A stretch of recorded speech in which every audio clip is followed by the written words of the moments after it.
It's Peaches here, and this is Peaches Pit Party, the podcast. A lot of puh sounds with that title. A replay of today's full show, which you can hear weekday afternoons live on K-Bear 101. I hope you like what I have to say, and if not, well, then I'm sorry, not sorry. Enjoy. K-Bear 101, Idaho's only rock station. Now, I thought it was always dumb to see that constant warning before any wrestling event or any wrestling pay-per-view, I should say, that it says, hey, please do not try this at home, even with those, what I'm going to call the Johnny Knoxville movies, the J-word movies. It says, hey, please don't try this at home. And I'm thinking, who's stupid enough to try these stunts at home? Well, according to this here article, that some doctors are seeing a rise in injuries from people trying to mimic the moves of Olympic athletes at home. People are attempting backflips, high jumps, dives, hopping on skateboards for the first time in years, only to end up in the ER. I never once watched the Olympics and think, hey, maybe I could replicate what they're doing out there. Try swimming like one of the Olympic swimmers. One of the doctors said, we frequently see people come to physical therapy after watching the Olympics and either revisiting a sport they have previously participated in or inspired to take up something new and are unfortunately affected by an injury during this activity. A backflip is a wonderful thing to watch for those who have practiced for many years, but can be dangerous if this is new to you. Not once have I watched one of those gymnasts and said, hey, maybe I should attempt a backflip myself. If I had tried doing a backflip in my living room, my feet would hit the ceiling. I'd launch myself into the floor. I'd end up with a broken neck, possibly even dead. What a way to go out, attempting to recreate an Olympic event, huh? Do you think colleges out there want to have or want to be the school that has the most parties? The top party schools, I'm looking at a list here. 2024's top 10 party schools, the top three here are UC Santa Barbara at number 1, Florida State number 2, Tulane University at number 3. Do you think the staff there at the school say, hey, come to our college? We're the top, one of the top party schools in the U.S., huh? I wonder how they found this out. It says here from niche.com. This is where they found, let's see here. Did they just take reviews from students? Or former students, alumni, I should say. Oh, so they took the grading. Wait, this makes no sense. Did they grade it themselves? Did they show up to campus and say, hey, A minus for... Oh, no, it's this website, niche.com, ranks everything about the university.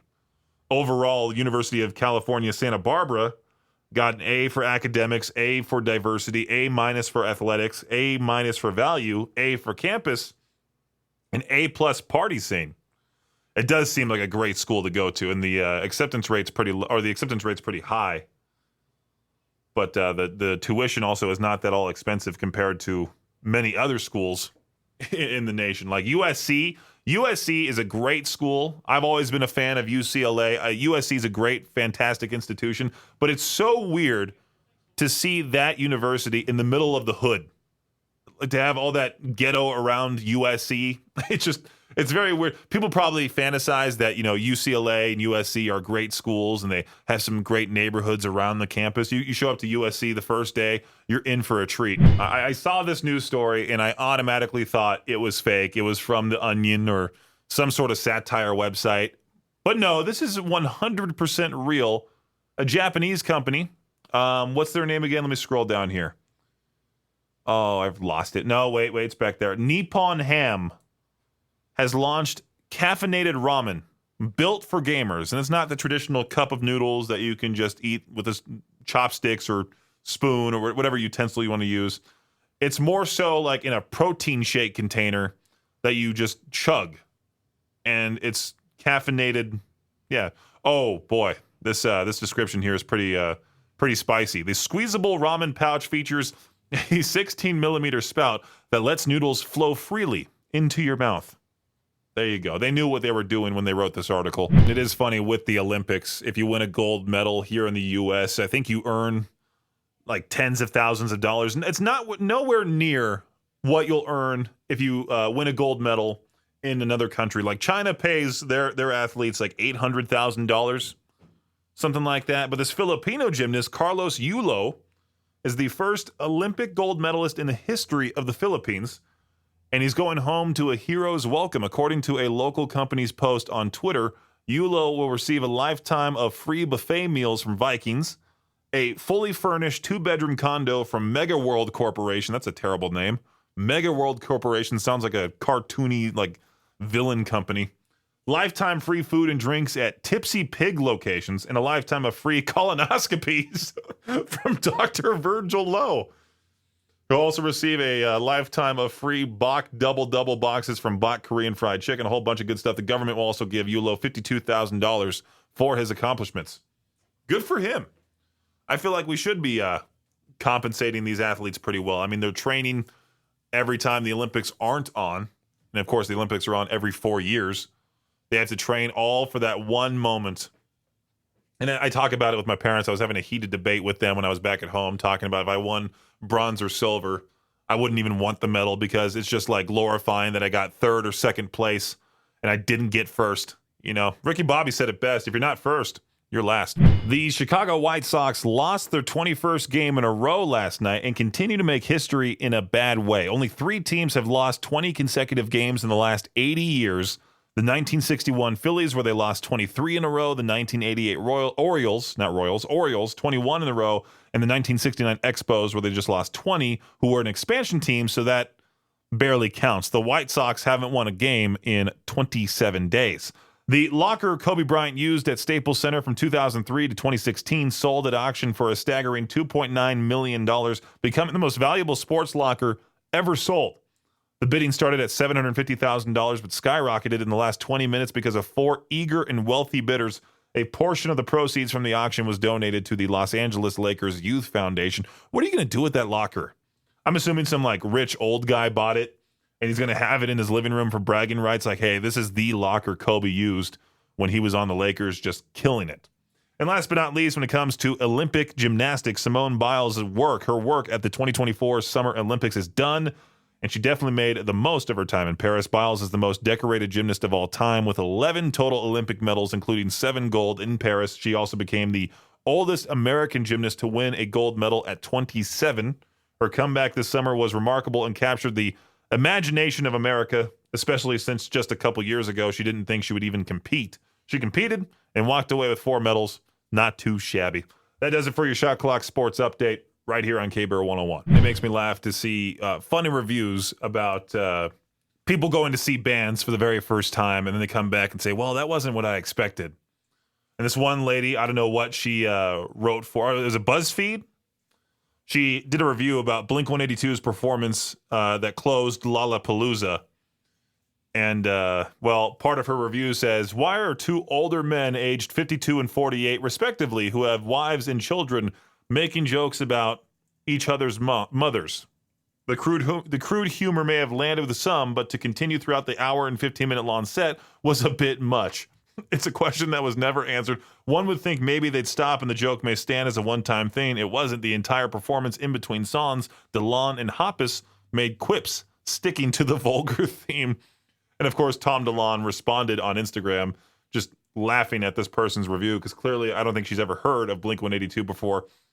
And was just like told, hey, go write a review of Lollapalooza, in which Lollapalooza overall is such a lame thing because it's like you got more so. It's like we got Coachella in what, Chicago? That's what it basically is.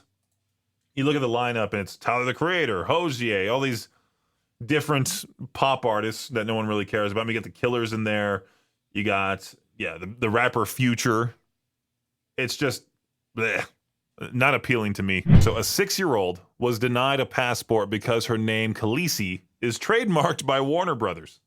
Her mother, Lucy, from England, said her daughter's passport application was denied because, well, she was named after a Game of Thrones character. Here's that typical phrase, I was absolutely devastated. We were so looking forward to our first holiday together. That absolutely devastated comment is so overused.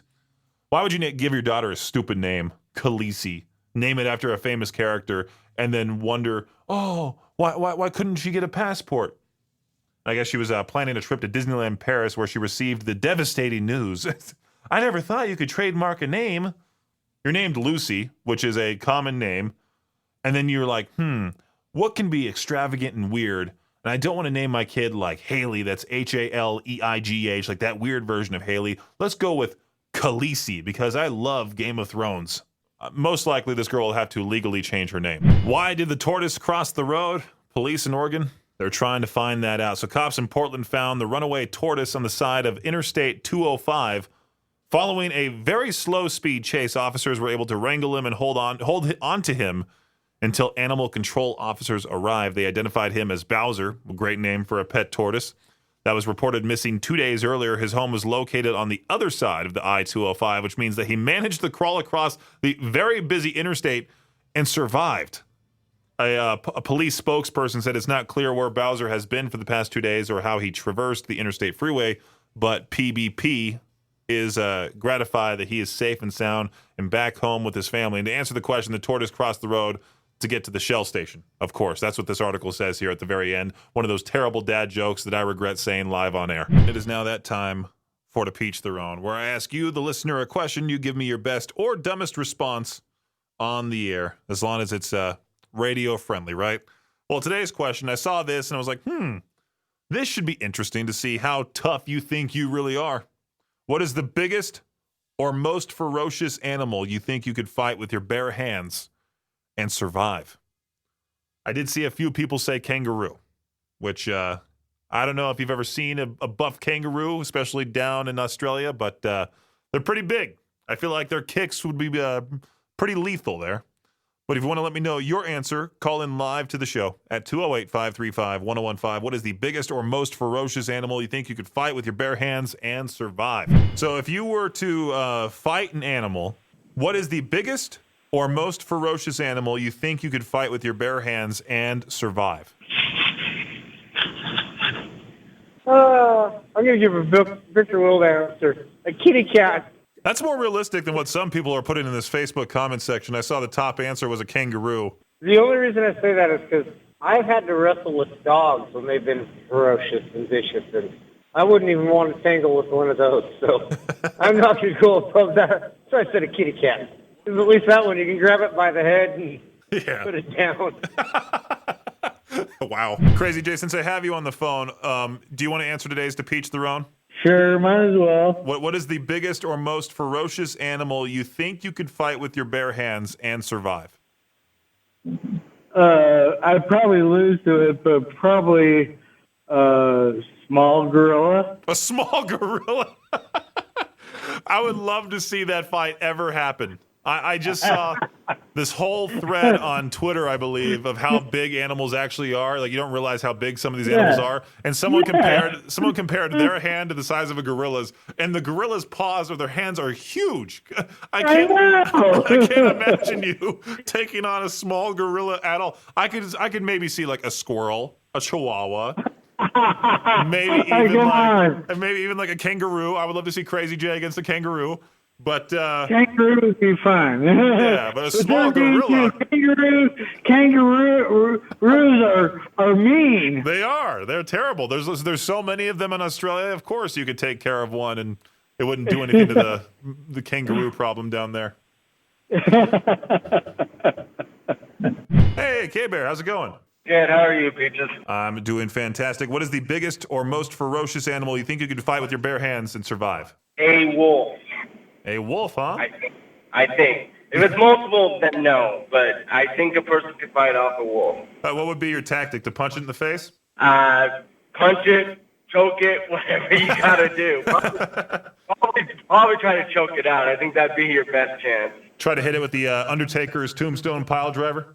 Yeah, something like that. Powerbomb it, who knows? Thanks for listening to Peach's Pit Party, the podcast. If you enjoy the show, please share, subscribe, and rate the podcast. Peach's Pit Party is hosted by me, Peaches, and is a production of Riverbend Media Group. For more information or to contact the show, visit riverbendmediagroup.com. Until next time, Peach out.